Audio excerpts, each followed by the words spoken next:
కొట్టినా జాలి చూపిస్తావు, తిట్టినా భరుస్తావు, పెట్టిన 3 ముద్దలకు వెంటే వస్తూ ఉంటావు.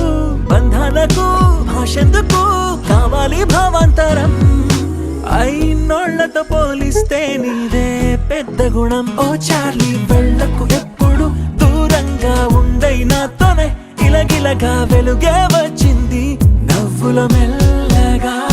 చార్లీ నీ అడుగులే నా పయనం, నువ్వే ఒక అద్భుతం. చార్లీ ప్రతి నిమిషము కొత్త